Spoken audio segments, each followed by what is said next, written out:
পুরো বডিটা দেখছি, পেছনে দুটো ডানা আছে সাদা, সোলার কাঠির যে ঝাঁটা, ওই ঝাঁটাটা এরকম দুলছে আর ঝাঁট দিচ্ছে এরকম। আমি ওখানটায় মানে অজ্ঞান হইনি, শুধুমাত্র যেই আমি ফুল তুলছি বললো, আমি মনে আমার মধ্যে নেই।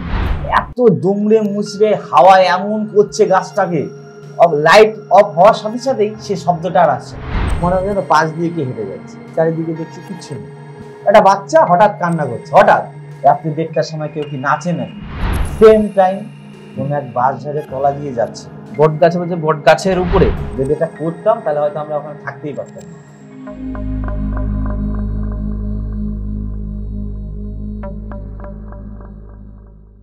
নমস্কার, দেখছেন এফসি স্টোরিজ, ভৌতিকতা আরো একটি পডকাস্ট সিরিজে আপনাদের সকলকে স্বাগত জানাই। আমি দেবাশিস।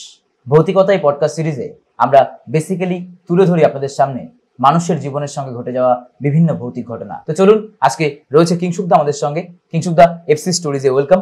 নমস্কার, আমি কিংশুক। আজকে শুনবো তোর জীবনের সঙ্গে ঘটে যাওয়া সেই সমস্ত ঘটনা, যে ঘটনাগুলোর যুক্তি তুই মেলাতে পারিসনি, মানে কিরকম ভৌতিক অভিজ্ঞতা হয়েছিল সেগুলো শুনবো। ভৌতিক ঘটনা বলতে, আমি তখন ক্লাস 9-এ পড়ি। তখন কাজকর্ম কিছুই করতাম না, তো ক্যাটারিং করতাম। তো ঠাকুরনগর বলে একটা জায়গা আছে, সেখানে আমরা বেশ কিছু ছেলে মেয়ে, মানে আমাদের গ্রুপের 4-5 জন বন্ধু মিলে ওয়াশের কাজ করতাম। তো যথারীতি সেখানটায় আমরা কাজে গেলাম।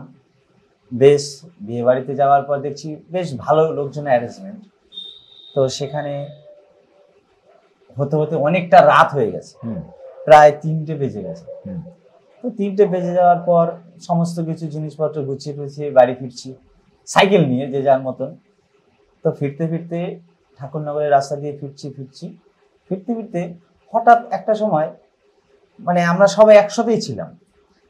তারপর কিছুক্ষণ পর আমি ওই সবাই যে একসাথে ছিলাম, আমি আলাদা হয়ে গেছি। জানি না, আমি একাই দেখি সবার পেছনে পড়ে আছি, সবাই সামনে। তো আমি ভাবলাম ঠিক আছে, ওরা আগে যাচ্ছে, আমিও যাচ্ছি আস্তে আস্তে। হঠাৎ রাস্তার পাশেই একটা ফুল গাছ ছিল, বেশ সাদার বড় বড় যে ফুলগুলো হয় সেই ফুল গাছ। তো ফুল গাছগুলো থাকার পর আমি ওখানটায় দাঁড়ালাম, দেখি একটা সুন্দর গন্ধ আসছে, ফুলের গন্ধ। তো আসার পর আমি দেখতে পাচ্ছি আবছা আবছা ওই গাছে কে যেন ফুল পাড়ছে, মানে ফুল তুলছে। তখন প্রায় 3:25-30 হবে, 3:30। আচ্ছা, ওরকম টাইম। তো যথারীতি আমি বিষয়টা দেখে না, মানে ভাবলাম এত ভোরবেলা কে ফুল তুলছে। আমি তো আগিয়ে গেলাম, আগিয়ে যাওয়ার পর আমি জিজ্ঞাসা করতে চাইলাম যে কে এত রাতে ফুল তুলছে। তো যখন আমি ওনাকে জিজ্ঞেস করতে যাচ্ছি, তো জিজ্ঞেস করার সময় মানে আমার গাটা কিরকম ছমছম করে উঠলো, মানে গা হাত পা, মানে আমার হাত চাঁদগুলো কেমন করে উঠলো, গা ভার হয়ে গেল। আমি ভয় ভয় পাচ্ছি, তবুও আমি জিজ্ঞেস করলাম কে।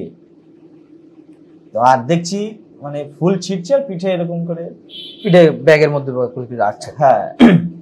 এবার আর মানে বিষয়টা হচ্ছে, মানে পুরো স্পষ্ট আমি দেখতে পাচ্ছি না, মানে রাত্রেবেলার পরে অন্ধকারই, কিন্তু আমি স্পষ্ট দেখতে পাচ্ছি না, আবছা আবছা দেখা যাচ্ছে, নড়ছে ফটছে, হাত নড়ছে, ফুল তুলছে দেখা যাচ্ছে, কিন্তু আমি দেখতে পাচ্ছি না, মানে মুখ বোঝা যাচ্ছে না, ওনার বডির যে আকৃতি সেটাও বোঝা যাচ্ছে না। বোঝা যাচ্ছে কেউ একজন আছে। তো আমি সামনে গিয়ে জিজ্ঞেস করছি এত রাতে কে ফুল তুলছে। তো আমাকে উত্তর দিয়েছে, বলছে আমি ফুল তুলছি। যেই আমি ফুল তুলছি বললো, আমি মনে আমার মধ্যে নেই, মানে ভীষণভাবে আমি মানে ভয় পেয়ে গেছি। তা ভয় পাওয়ার পর আমি ওখান থেকে একটু পিছু পা নিলাম, পিছু পা নিয়ে সাইকেলটা আবার ধরলাম। যখন আমি ধরলাম তখন আমি ওর পুরো বডিটা এবার দেখতে পাচ্ছি। পুরো বডিটা দেখছি, পেছনে দুটো ডানা আছে সাদা, আর মানে সারা গা মনে হচ্ছে কি ওই মুক্তোর যে মালা, সাদা পুঁতির, পুরো সারা, মানে ওর পোশাকটাই ওরকম, এরকম মানুষ দেখছি আমি। দেখার পর গা ছমছম করছে, ভয় পাচ্ছি। এবার উনি ওখান থেকে একটা মিষ্টি হাসি দিল। হাসির শব্দটা পুরো পরিষ্কার না, ওটা আরো শুনে আরো ভয় পেয়ে গেছে। কিছু সময় পর পেছন থেকে দেখছি একটা বাইক আসছে, দাঁড়ায়নি, আমি দাঁড় করাইনি। আমি যে কথা বলবো, কথা বলার সেই শক্তিটুকুও নেই, যে আমি হাত দেখাবো বা মানে দাঁড় করাবো, সেরকম কোনো শক্তি বলার মতন কোনো পরিস্থিতি নেই। তো যথারীতি বাইক যখন দিয়ে চলে গেল, আমি সাইকেলটা তুলে সাইকেলে বসে আবার চালাতে চালাতে দিলাম। তারপরে আমি বুঝলাম জিনিসটা কি ছিল। ওটা পড়ি ছিল, একটা পড়ি ছিল। তো তারপরে আর কোনোভাবে তার সঙ্গে কোনো কন্ট্যাক্ট হয়নি? কোনো কন্ট্যাক্ট, আমি তো ভয় পেয়ে গেছি। আমি ওখানটায় মানে অজ্ঞান হইনি শুধুমাত্র, বাকি আমি খুবই ভাবে আমি ভয় পেয়ে গেছি। তারপরে তুই বাড়ি আসলে কিভাবে? বাড়ি আসলাম, সাইকেল চালিয়ে এসেছি মনে সাহস নিয়ে। তারপরে কিছুটা আসার পর আমার যারা বন্ধু ছিল ওরা দেখছে আমি আসছি না, কি হলো, তারপরে দেখা হলো। তখন আমি ওদেরকে আর কিছু বলিনি, যেহেতু ভয় পেয়ে গেছি। ওরা ভয় পেলেও সমস্যা, আর আমি আর কিছু বলিনি। পরে ওদের সাথে বললাম, তারপরে ওরা আলোচনা করলো ওখানটায় ফুল মার্কেট হয়, ওই কারণে হয়তো হতে পারে এরকম কিছু। আচ্ছা, জীবনে তার মানে পরীর দেখা হয়েছে? পরীর দেখা। এছাড়াও কি অন্য কোনো এন্টিটির সাথে দেখা? আমার সাথে আরো অনেক আছে। যেমন এই সেম কেস বলতে সেম কাজ বেরিগোপালপুর বলে একটা জায়গা আছে বর্ডার এলাকায়, নদী বাঙর পার করে যেতে হয়। জড়িত আমার একটা বন্ধু আছে সৌমেন, ও আমার সাথে ছিল, কিন্তু মানে ছিল বলতে ও যাবে বলেছিল, তো ও যায়নি। ও সেদিন বিশেষ একটা কাজের জন্য ব্যস্ত ছিল, ও যায়নি। আমি অন্য একজনকে নিয়ে গেছি, আমি সাইকেলে, আর আমি তখন আবার ওইখানটায় কফি মেশিন চালাতে গেছিলাম। তো যাই হোক, তো কফি মেশিন চালাতে গেছি, যে ভ্যান চালক আর একজন ছিল, আর আমি সাইকেল নিয়ে গেছি, যেহেতু আমি সাইকেল নিয়ে যাচ্ছি, ভ্যানে আর যাইনি। সবাই একসাথে গেছি। বিএসএফ এলাকা, পুরো বিয়ে বাড়ি কাজটার হয়ে গেছে। বিএসএফ এলাকা রাত 2-2:30 পরে আর বেরোতে এই পাশে আসতে দেয় না, ও ভোর হলে যেতে পারবা, নাহলে যাওয়া যাবে না। বিয়ে বাড়ির থেকেও আমাদের বলেছে। তো যথারীতি ঠিক 3টে যখন বাজলো, সেম টাইম 3টের পর আমরা বাঙর পার করে আসছি। ওই একই এখানে যা ঘটেছিল আমার সাথে, যে আমাকে আলাদা করে দিয়েছে, ওখানটাও আমাকে আলাদা করে দিয়েছিল। মানে এই ভ্যানালা আমি একসাথেই ছিলাম, গল্প করতে করতে ভ্যানালা থেকে আমি আগে বেরিয়ে গেছি। আর আগের ঘটনাটাই ছিল আমি পিছিয়ে গেছিলাম, এটা ভ্যানালা পিছনে ছিল, আমি আগে গেছি। তো আগে যাওয়ার পর বেশ কিছুটা 10-12 হাত আগেই চলে গেছি। 10-12 হাত আগে যাওয়ার পর তারপর দেখছি বট গাছ আছে একটা, দেখা যাচ্ছে আচ্ছা দেখা যাচ্ছে বট গাছে ওই রাত্রেবেলাকে ঝাড় দিচ্ছে। বট গাছে বলছে? বট গাছের উপরে? না, মানে বট গাছের নিচে বোঝা যাচ্ছে যে কেউ ঝাড় দিচ্ছে। আমি তো দেখতে পাচ্ছি না, ওটা কিছুই দেখা যাচ্ছে না, কিন্তু বোঝা যাচ্ছে। তখন অনেকদিন আগের কথা, তখন ওই লাইট ছিল না একরকমের 10 টাকার লাইট, গ্যাস লাইট, পেছনে আলো। তো আমি না দাঁড়িয়ে ওই লাইটের আলোটা মারছি। মারার পর দেখছি যে সোলার কাঠির যে ঝাঁটা, ওই ঝাঁটাটা এরকম দুলছে আর ঝাড় দিচ্ছে এরকম। কে? কিছু দেখা যাচ্ছে, শুধু ঝাঁটাই দেখতে পাচ্ছি স্পষ্ট। শুধু একটা ঝাড় দিয়ে, শুধু ঝাড় দিচ্ছে, আর কিচ্ছু দেখা যাচ্ছে না। আচ্ছা, তা আমি দেখছি, ওটা দেখার পরও সে সেম একই ভয় পেয়ে গেছি, একই একদম আমার সাথে ঘটলো। এবার আমি পিছনের দিকে তাকাচ্ছি, ভ্যানটা কত দূর, ভ্যানটাও আমি দেখতে পাচ্ছি না, পেছনেই ছিল। তো যাই হোক, তারপর আমি লাইটটাকে যেই অফ করলাম, লাইট অফ হওয়ার সাথে সাথেই সে শব্দটা আর আসছে না। পিছনে তাকিয়ে দেখছি সে আমাদের ভ্যান চলে এসেছে। আচ্ছা,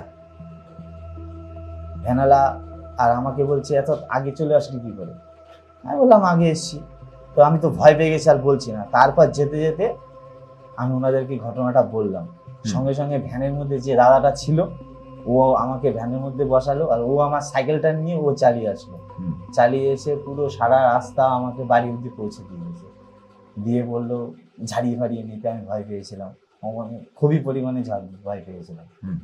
তো এইরকম কোনো ভৌতিক অভিজ্ঞতা যদি আপনার থেকে থাকে, তাহলে অবশ্যই আমাদের স্ক্রিনে দেওয়া নাম্বারে যোগাযোগ করুন, অথবা আমাদের ডেসক্রিপশন বক্সের কন্ট্যাক্ট সেকশন থেকে যোগাযোগ করতে পারেন আমাদের টিমের সঙ্গে। আমাদের টিম আপনার কাছে পৌঁছে যাবে ভার্চুয়ালি। শুনবো কিংসুকদার গল্প। তারপরে আরেকটা আমার লাইফের, এটা মানে এখনো ঘটে প্রতিদিনই। মানে আমি যদি সেখানটায় যাই, প্রতিদিনই ঘটে। কিন্তু এর সাথে আমরা মানে ধরতে গেলে আমরা আমাদের পরিবারের একজন সদস্য মনে করি এখন বর্তমানে। মানে ওটা অ্যাকসেপ্ট করে নিয়েছি, এবং এই পর্যন্ত এখনো আমাদের কোনো ক্ষতি করেনি। সমস্ত কিছু শব্দ আমরা পাই। আচ্ছা, যে কোনো শব্দ, পায়ের নুপুরের শব্দ, হাঁটার শব্দ, কেউ নাচ করছে সেই শব্দ, এটা বর্তমানে এখনো পাই। কতদিন ধরে পাচ্ছিস? এটা হচ্ছে অ্যাকচুয়ালি, আমি বিষয়টা খুলেই বলি, অ্যাকচুয়ালি আমি যেখানে ডিউটি করি ওখানটায় আগে জঙ্গল ফঙ্গল ছিল, শুনেছি গল্প। হ্যাঁ, তো ওখানে জঙ্গল ছিল, বিরাট জঙ্গল। তো বড় বড় প্রাইমার কোম্পানি ওই জঙ্গলগুলো কেটে ওখানে কমপ্লেক্স বানিয়েছে, ফ্ল্যাট বানিয়েছে। তো বানানোর পর ওখানে শুনেছিলাম নাকি খুন খামারি হতো, এটা শুনেছি। এই গল্প এগুলো বলার পরে খুন খামারিই আসছে দেখি ঘুরে ফিরে। তো শোনার পর যাই হোক, অতটা এখনকার জেনারেশনে এইসব কেউ বিশ্বাস করে না, কিন্তু এটা দেখছি এবং আমাদের এই বিষয়টা নিয়ে ওখানে যারা আছে আমাদের উপরে তারা আলোচনা করে এবং তারা এটাকে মানে বিশ্বাস করে এবং পরীক্ষা করার জন্য ওরা প্রমাণও পেয়েছে, অনেক কিছু প্রমাণও পেয়েছে। তো যথারীতি যে পোস্টে আমরা ডিউটি করি ওই পোস্টে ডিউটি করার সময় রাত ঠিক 2-2:30 বাজবে, মনে হবে ধরুন আমি চেয়ারে বসে আছি, চেয়ারে বসে চোখ বন্ধ বা যাই হোক বসে আছি, মনে হবে যেন পাশ দিয়ে কি হেঁটে যাচ্ছে, তাকাচ্ছি এরকম, কিচ্ছু নাই, চারিদিকে দেখছি কিচ্ছু নেই। আবার যেরকম সেরকম, আবার এই পাশ দিয়ে দেখছি কি হেঁটে যাচ্ছে, পুরো আওয়াজ পাচ্ছি পায়ের, মানে জুতোর আওয়াজ একদম পুরো স্পষ্ট শুনতে পাচ্ছি কিন্তু দেখতে পাচ্ছি। আচ্ছা, ইন্টারকম আছে টেলিফোনে, যে দড়িটা মানে তারটা থাকে, তারটা মানে হাওয়া নেই, কিচ্ছু নেই, অটোমেটিকলি দুলছে। আচ্ছা, কিচ্ছু নেই, হাওয়া নেই, বাতাস নেই, সামনে একটা আম গাছ আছে, আম গাছ। হঠাৎ করে রাত্রে 2:30 নাগাদ আম গাছটার মধ্যে মনে হবে যেন 50টা বাদর আছে, মানে হনুমান, এত দুমড়ে মুচড়ে হাওয়া এমন করছে গাছটাকে, সে ভয়ঙ্কর দৃশ্য। তো এটা হচ্ছে দেখি, মানে একদম সামনে, আমি যদি ধরো এখানে বসা, ঠিক 15 হাত দূরে এটা হচ্ছে, 15 হাত দূরে দেখতে পাচ্ছিস? হ্যাঁ, মানে দেখতে পাচ্ছি মানে কি বোঝা যাচ্ছে, মানে আমি তো অন্ধকার, আমি তো আওয়াজ পাওয়া যাচ্ছে যে বিশাল একটা ঝড় ওখানে হচ্ছে, এরকম দুমড়ে মুচড়ে সব ভেঙে চুরে ফেলছে। ভয় পাচ্ছি, কিন্তু ওরা আমাদের কোনো ক্ষতি করে না, আমরা যে কজন স্টাফ আছি সবাই এই গল্প জানি, আর সবাই মানে ওই জন্য আমরা ধরে নিয়েছি। হ্যাঁ, অন্যরা অ্যাকসেপ্ট করা হয়েছে। হ্যাঁ, কিন্তু ওখানে অন্য কোনো ব্যক্তি গেলে হারগিজ সে ওখানে ভয় পেয়ে যাবে। তো সেই জায়গায় দাঁড়িয়ে শুধুই কি জীবনে এই 3টা অভিজ্ঞতাই? এখনো গল্প শেষ হয়নি, এখন আচ্ছা, মানে এই গল্পটা এখনো আছে। আচ্ছা আচ্ছা, ঠিক সেম জায়গায়, মানে যে জায়গাটার কথা বললাম গাছটার তার একটু পাশেই ওখানে আবার জঙ্গল আছে, ওখানটা ঠিক 1:30, ওখানেও টাইমটা ঠিক 2:30, 2:20 এরকম বাজে। নর্মালি একটা বাচ্চার আওয়াজ কান্না করলে কেরম হয়, ওখান থেকে একটা বাচ্চার আওয়াজের কান্নার শব্দ আসছে, কিন্তু কোনো অ্যাপার্টমেন্ট নেই, ফাঁকা জায়গা, কিচ্ছু, ফাঁকা জায়গা।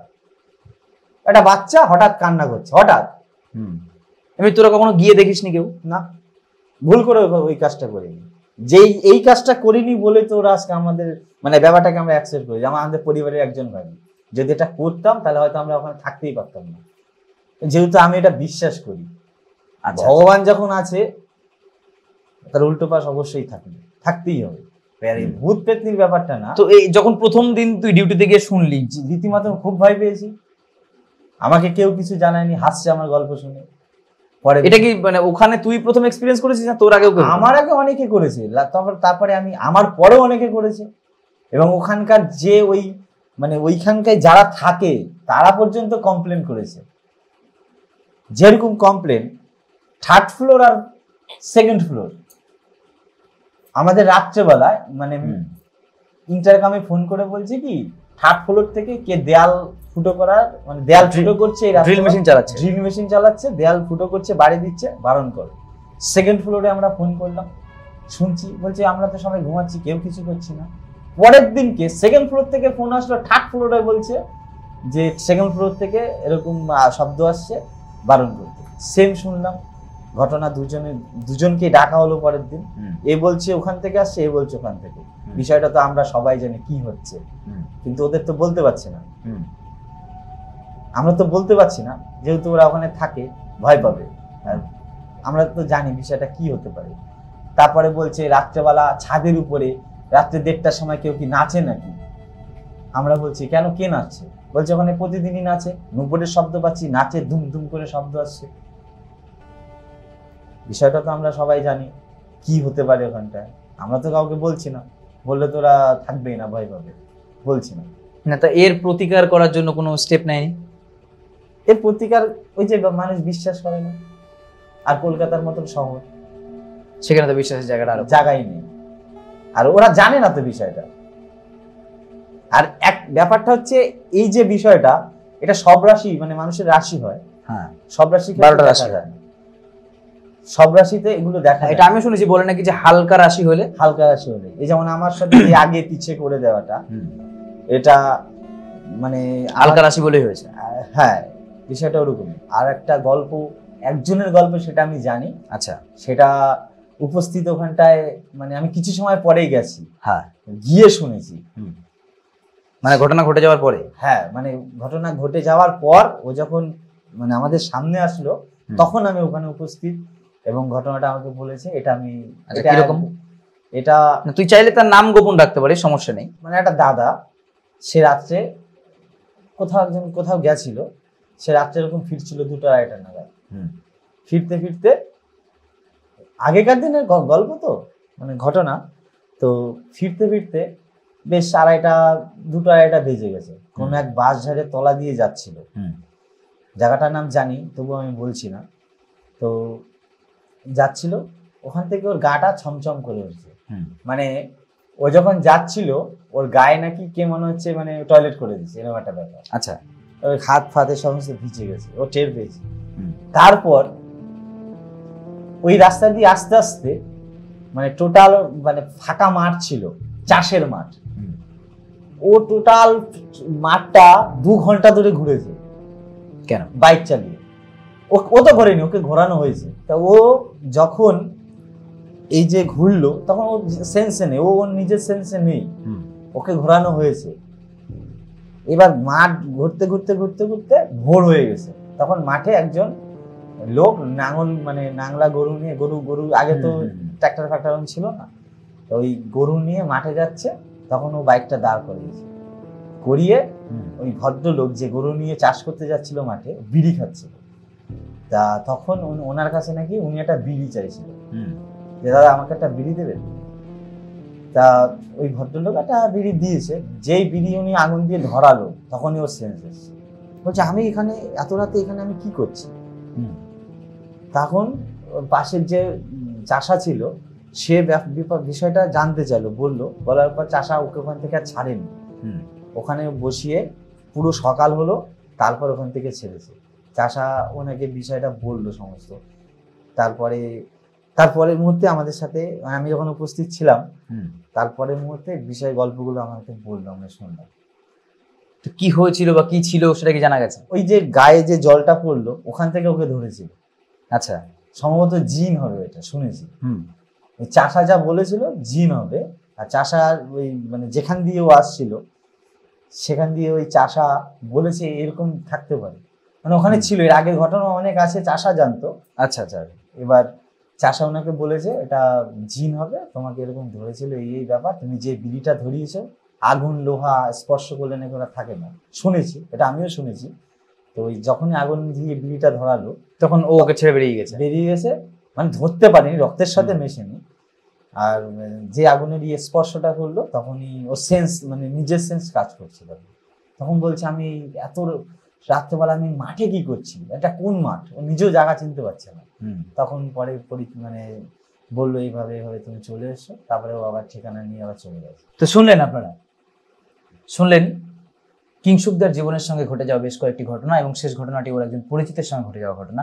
যদি আপনারা কেউ আমাদের এই এফসি স্টোরিজে আপনার ভৌতিক অভিজ্ঞতা শেয়ার করতে চান, তাহলে অবশ্যই স্ক্রিনে দেওয়া নম্বরে যোগাযোগ করুন, অথবা যোগাযোগ করতে পারেন আমাদের ডেসক্রিপশন বক্সের কন্ট্যাক্ট সেকশন থেকে। আমাদের টিম আপনার কাছে পৌঁছে যাবে ভার্চুয়ালি। সকলে ভালো থাকবেন, সুস্থ থাকবেন। সকলকে এফসি স্টোরিজের পক্ষ থেকে শুভরাত্রি।